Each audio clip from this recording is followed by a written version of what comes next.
Our next topic will be addressing the nutrient driver paradigm for dissolved oxygen in small, low gradient streams.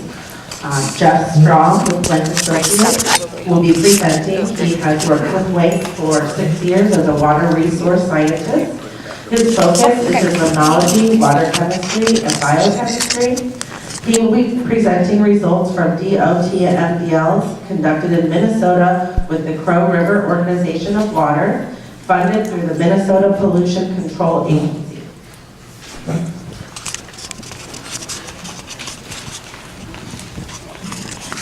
Clip it on, yeah.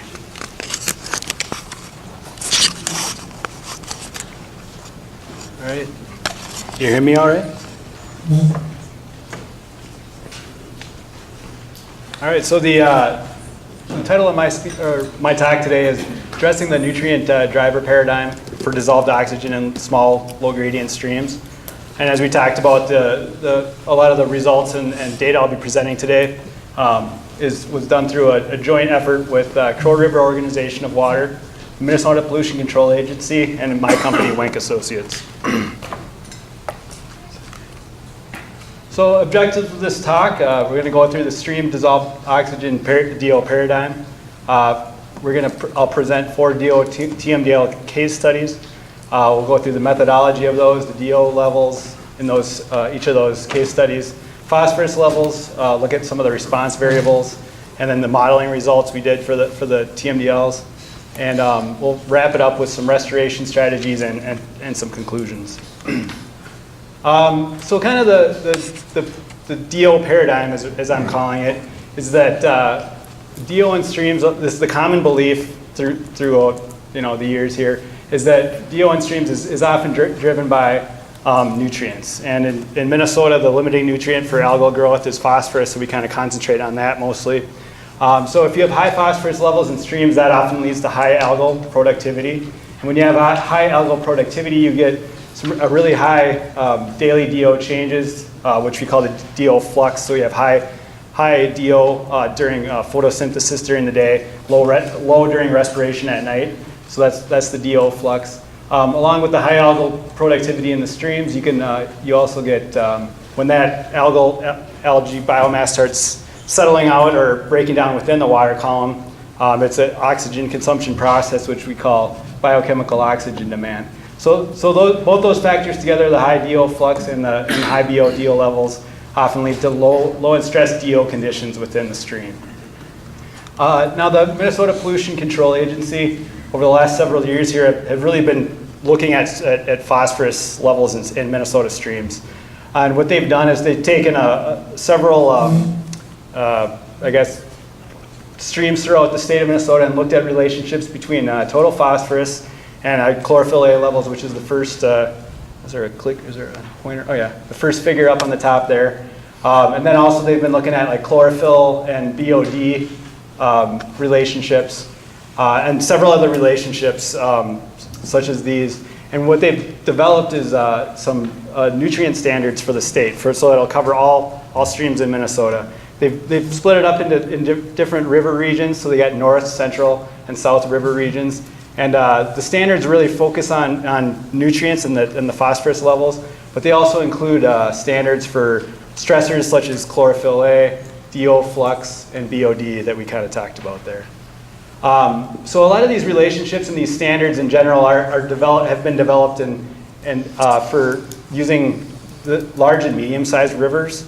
And what the work we've done on some of our DO TMDLs is we're seeing on some smaller streams that these relationships don't really hold up that well. And I'll go through some of the driving forces in our small streams.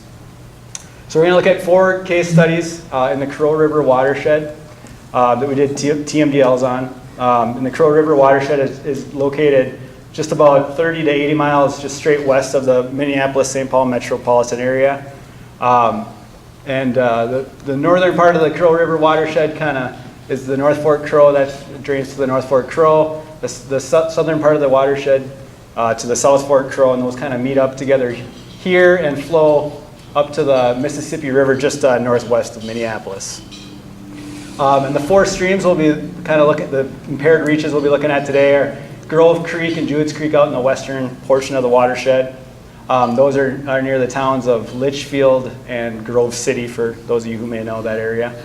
And then we have a couple in the eastern part of the watershed here, Regal Creek, which is in St. Michael, and Pioneer Creek, which is kind of down by Lake Independence and Maple Plain area. So those are the 4 reaches. Kind of some of the common themes of these 4 case studies is they're small streams. They're all warm water reaches. They're all 4 to 10 miles in length, so pretty short streams. Relatively small watersheds, 18,000 to 32,000 acre watersheds. Highly agricultural, about 25 to 65% row crops, 15 to 40% pasture land, and only about 5 to 20% developed, and those are some smaller towns kind of on the edges of those watersheds. They're all very low gradient streams, all less than 0.15% from headwater to the mouth of the stream. They're all heavily altered, not in every part of the reach, but a good share of each of the reaches is heavily altered. They're ditched, straightened and over widened, and so forth. And each of them also has some sort of a lake or wetland interaction.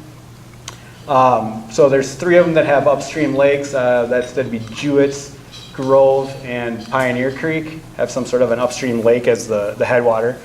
And one of them has kind of, and this is Regal Creek here, has kind of this, I don't know, I call it a headwater wetland, but it's been ditched out and it's just kind of sitting there, and that's kind of what's feeding the headwaters of Regal Creek there. And then 3 of them, Jewett's, Grove, and Pioneer, and I got pictures of those here, have a flow-through wetland that's been ditched through the middle of the wetland to convey water through that wetland, but it's also, during flood conditions, it's interacting with the wetland and so forth, and causing some issues that we'll talk about here.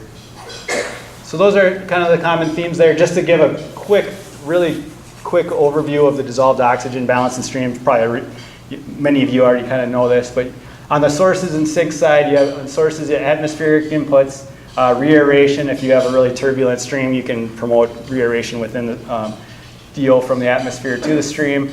If it's super saturated within the water column, though, you can also get a DO leaving the stream. Within the water column itself, photosynthesis by aquatic plants, typically taking place during the day, can be a big source of DO within the stream. But then that's coupled with respiration, in the evening hours, which is a big sink of DO within the stream. And that creates that daily flux, those up and down patterns. Biochemical oxygen demand, we touched on that a little bit. You could have organic carbon to CO2, we call that CBOD. And you could also have ammonia, organic nitrogen converted to nitrate, also an oxygen demanding process, we call that NBOD. You can also have these same BOD processes going on within the sediment, stuff that falls out and settles onto the sediments and breaking down there, and we call that, we kind of referred to that process as sediment oxygen demand.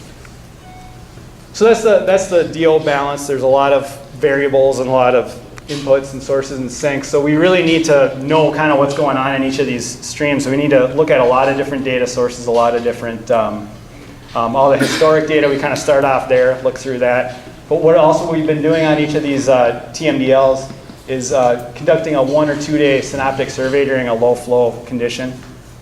And there we just collect a bunch of data to kind of answer all those questions to be able to create that DO balance. We do longitudinal DO surveys throughout each of the reaches at several locations, typically road crossings. We put out a bunch of continuous DO probes so we can measure that DO flux, the daily max and minimum at several locations. We're doing longitudinal water quality surveys where we're looking at the phosphorus and nitrogen series at several sites, chlorophyll A, BOD, those types of things. And then we do a lot with hydraulics too on these. We do a dye study where we're measuring travel time from upstream to downstream throughout several sub-reaches within the reaches. We're taking gauge flow measurements, channel cross sections, and then an elevation survey, kind of longitudinal there too. So all the historic data and the synoptic survey data kind of go in, feed into our model, so we're able to kind of create that DO balance. And for the modeling, we use the river and stream water quality model, the Qual2K model. It's a good model for DO modeling. It's a steady state model. You know, it can do reaeration and gas exchange really quite well. Algae and BOD dynamics. Has routines to model paraphyton if you subscribe, or you can input that into the model. Daily DO flux, you know, it charts your minimum and maximum DO. And it also has routines to do sediment processes and model sediment oxygen demand. So that's the model we used and the data we collected. I'll just run through some of the general water quality trends we're seeing in each of these reaches. As far as the dissolved oxygen conditions, I just plotted them all on one big figure here for all 4 of our reaches. And just for this part of Minnesota, the central part of Minnesota, the DO standard is 5 milligrams per liter, and that's this red line here. So you can see there's about 25 to 65% violations. So violations quite high across the board. I think it's 10% to be listed, 10% of the time violating. And a lot of the violations come between June and August, the warm summer months. Violations during kind of all flow conditions. You know, going into this, I thought it would be more just the low flow summer conditions, but really we saw violations during all high flows as well. And we also saw a lot more violations downstream of wetlands. So we had 3 of those reaches with flow through wetlands, and we saw pretty much coming out of each one of those wetlands just really low DO, well below the standard. So those are the DO conditions in the 4 reaches. Phosphorus conditions, the central nutrient standards is 100 for this area of Minnesota, or the proposed standard. It hasn't gone into effect yet. But that's 100, and I got that. These are all just broken out into box plots for each reach, and you can see phosphorus levels pretty much off the charts, really high across the board, all reaches. 80 to 100% exceed that 100 microgram per liter target. Exceedances during all seasons, all flow conditions, it really didn't matter. It was high across the board. One interesting to note is that we saw really high ortho P fraction, so dissolved phosphorus in these streams really high. And that's a cause of concern because that can really feed algal uptake and assimilative capacity there. So, and we saw phosphorus spikes downstream of the wetlands. So some of these flow through wetlands we've been talking about really it looks like they're possibly even exporting phosphorus as we see jumps downstream of the wetlands. So we have really high phosphorus conditions we just talked about. But we're not seeing really any response in chlorophyll A. So I think the standard for the central region is 17. We're well below it in pretty much all the reaches. It's really low during low flow. There's just not much algae being produced within the stream itself. It's low downstream of those flow through wetlands. Grove Creek and Regal Creek had a few higher values, but we kind of looked at the data on those a little bit and noticed those were during high flow conditions. And those are 2 of the reaches that have, I'll go to the next slide here, have these headwater lakes and this pond system, just green in the middle of the summer. So when you get a high flow event, what was happening is it's kind of shooting out some of the algae from these systems into the stream, and that's what we were measuring downstream. So we don't really think those were actually much growing within the stream itself. So those kind of answered those questions. As far as the BOD goes in the streams, also not very high, at least in Jewett's Grove and Pioneer, really generally low. Regal Creek, though, was that one that did have really pretty high levels of BOD. And those, looking at the data, kind of correspond with some of those high chlorophyll concentrations. So we think that lines up with the algae flushing from that headwater wetland kind of system there. The DO flux in these reaches, I think the most you can really have in a day for the central standard is it's like 3.5. So DO can't be greater between minimum and maximum of 3.5 in a day. For Grove and Regal Creek, really pretty low DO flux, not much going on there. Pioneer a little bit higher, and Jewett's a little bit higher. And in those, we kind of surmised those were downstream. Those monitoring spots were downstream of wetlands. You can see there's some pretty big fluxes here on daily DO. What we were kind of looking at there was we hypothesized a mostly macrophyte, and one of the reaches on Pioneer did have that we were measuring the continuous was a rocky reach that did have quite a bit of periphyte, and so there was some issues in that reach with DO flux, but then that was driving that. But definitely not water column algae though, production. So kind of to summarize the water quality we're seeing in these 4 reaches, really high phosphorus levels. However, we're not seeing the response in algae that we would expect. Chlorophyll A levels were low. BOD levels for the most part were really pretty low. And the DO flux, a couple of the reaches had some higher DO fluxes, but for the most part pretty low. And across the board we're just seeing really low DO. So this is where we kind of scratched our head a little bit, kind of knew what was going on, but we wanted to kind of iron it out with the modeling analysis a little bit. So we looked to our modeling results, and we set, these models are kind of set up like longitudinally from upstream to downstream. And this is I just threw one up here for an example. This was Jewett's Creek. It's kind of the DO longitudinal profile here from the Qual2K model. The model sensitivity analysis, we set up some sensitivity, and it was really 3 main factors that were affecting DO in these reaches. There were the headwater conditions, so some of that flushing from lakes and low DO water coming out of the wetlands at the headwaters. We had the flow through wetlands that were a big, we're getting these big sags as it's going through a wetland, or coming out the other side of a wetland. So the sediment oxygen demand is some of those processes going on within the wetland, consuming oxygen. And then stream velocity. So we had a lot of ditched and really sluggish, slow-moving reaches. And the stream velocity in those reaches were just not creating much velocity, much reaeration going on within the stream to get to raise those DO levels. So we came up with some scenarios to meet, within the modeling analysis to meet the DO standards, and those kind of focused on each of the sensitivity results. We took the headwaters. We said those have to come up and be improved to meet the DO standard. If you start the headwater of your reach below the DO standard, it doesn't have much chance downstream, unless you have a lot of reaeration going on. So we brought those up to above the standard. We had to do some SOD reductions within the wetland reaches to get these up above the standard here. And then we had to improve in some of those altered reaches, those ditched reaches. We had to improve the hydrology through decreasing residence time in the wetlands. I guess we kind of talked about that, but and then increase velocity reaeration, throughout those altered reaches, just to speed things up and create more reaeration. May I have a question? Yep. Was that decreasing the DO more at your temperature or just your temperature?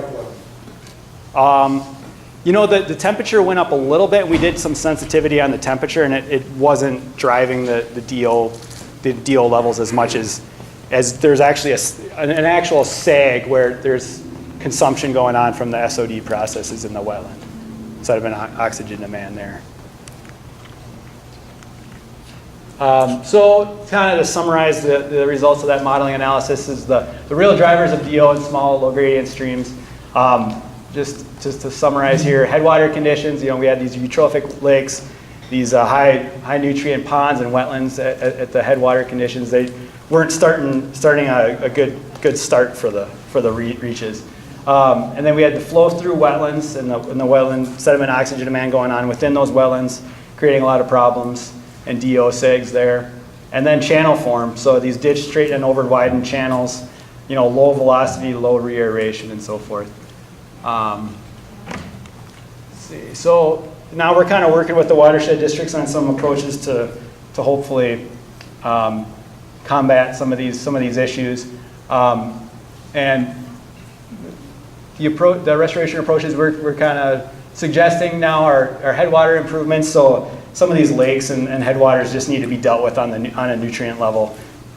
Decrease the nutrients, decrease the algal productivity in those lakes. So that's big. And then the second part was wetland restorations and possibly bypass channels through some of the wetlands. I don't even know if I'd call it a bypass channel, but we worked on this Kingston wetland channel reconstruction. I wasn't so much involved with this, but someone else at Wenck Associates did this. This is a watershed just north of the Crow River, and they had similar kind of problem coming in here. They had this big wetland complex ditched through it. There's a monitoring station just downstream. There's a road crossing here. Came out zero. I mean, no dissolved oxygen coming out of this, out of the old channel. They created kind of this bypass. It's not really a bypass channel because it's still a little bit connected to the wetland. It can flood out into the wetland a little bit, but it's, you know, it's got a nice, well, almost too nice of a sinuosity there. But it's, you know, it's got a nice like low flow channel, and it really keeps the velocity moving through there. And they've done, I think this last year was the first year they've sampled it since it's been online, and there hasn't been a violation, I don't think, yet. So it's really, you know, avoiding the sediment oxygen demand processes going on in the wetland. It's creating good reaeration and speeding good velocity movement through there. And you know, when it does get, if the water, flooding conditions, it can go out and access into that floodplain. So that's an option for some of these flow-through wetlands. Channel alterations just in the ditch sections and so forth. You know, creating some of these low-flow channels and creating some sinuosity to the stream, just getting that velocity and reaeration up. And there's other, you know, kind of more general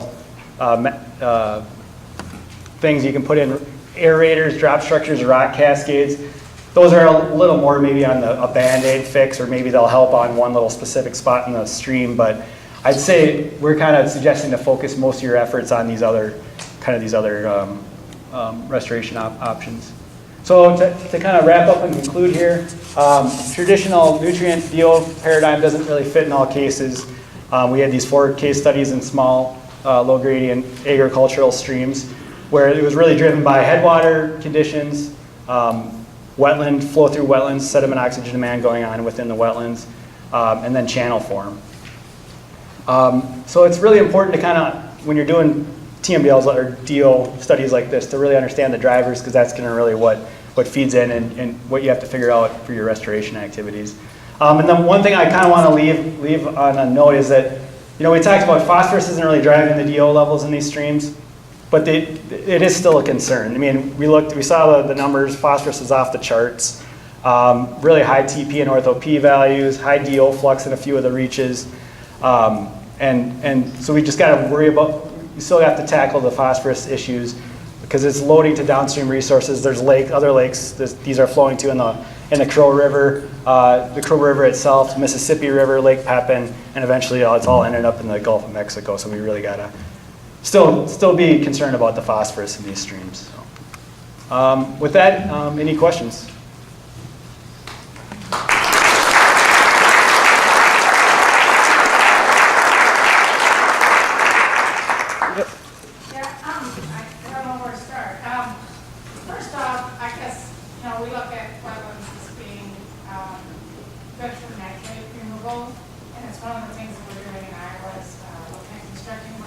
For that purpose, and I'm just wondering what implications from your study about how, this might affect the DO downstream of these wetlands. They're supposed to also uptake phosphorus. So. Right. Yeah, I mean, we were focused on DO and coming up with a strategy to how are we going to increase DO. And yeah, it's a great point. There's other concerns. You know, some of these, I didn't show the data on nitrogen because there is some denitrification. There's definitely denitrification going on in some of these wetland reaches. There's also phosphorus export coming out of some of these wetland reaches.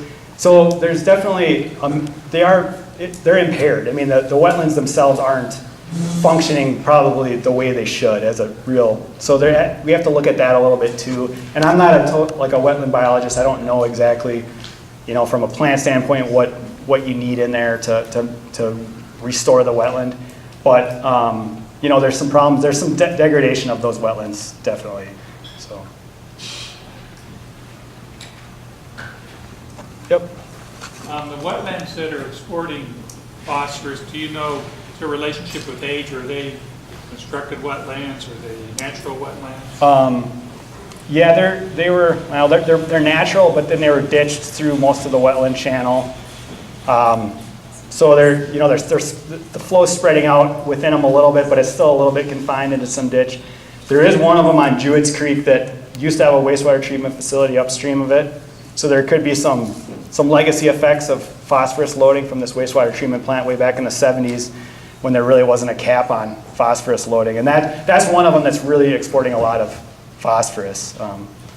So yeah, the flow-through wetlands are ditched, and they're really slow moving though. We had real tough time getting the dye to move through some of those reaches. Long residence times.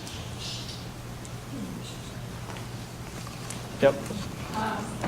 Okay, so another question. Why are we not seeing algae just by phosphorus levels? And I didn't see a lot of shading in the streams. I'm just wondering if you have any thoughts about why. Yeah, the shading's not much. I'm not sure if it's a residence time issue or maybe, and it's something I didn't look into enough, if it's a nitrogen limitation issue possibly going on. It could be. That's one thing I kind of want to look into more. Well, what's going on? Why isn't the phosphorus driving the algal production?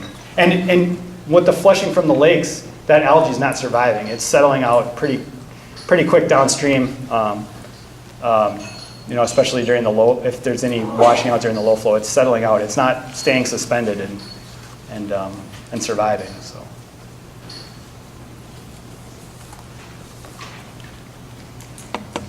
Other questions?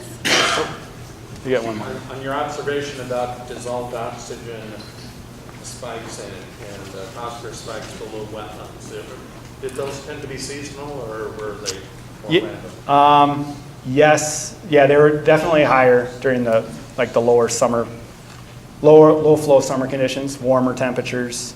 And some of that could be a dilution issue too. It's just lower concentrate, lower stream flow, so you're seeing a higher spike downstream of those wetlands. Yep. No,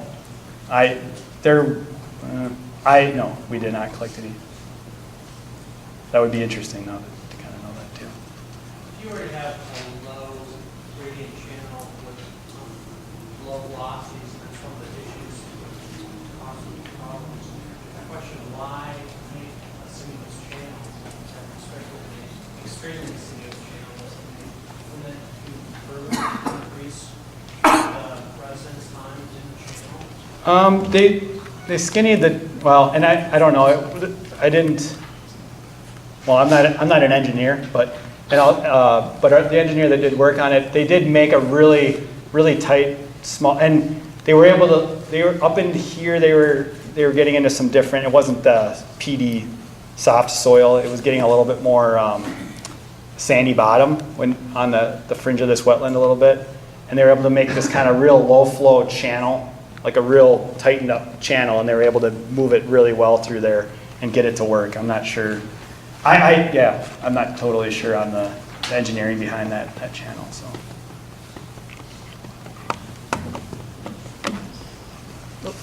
Did you have decreased data, or maybe did you show data for how the sort of reach compared to No, it was just all that was just collected this past year.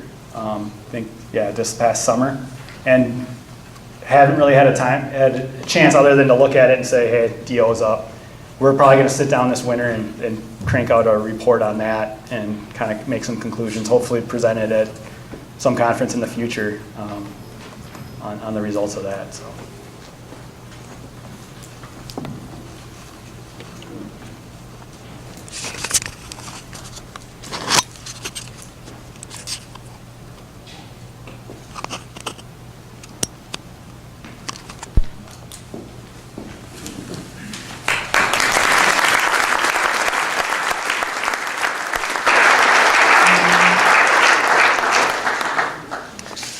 Okay, the final session in this section is multi-stage open county drain design, and speaker will be Rob Maloya, who works with Stantec's restoration team. He has over 18 years of experience in stream restoration and stormwater management. He has an environmental science degree at the University of Michigan, specializing in watershed analysis. He developed Macomb County's stormwater management design standards in 2008, which includes a multi-stage channel approach for designing county drains.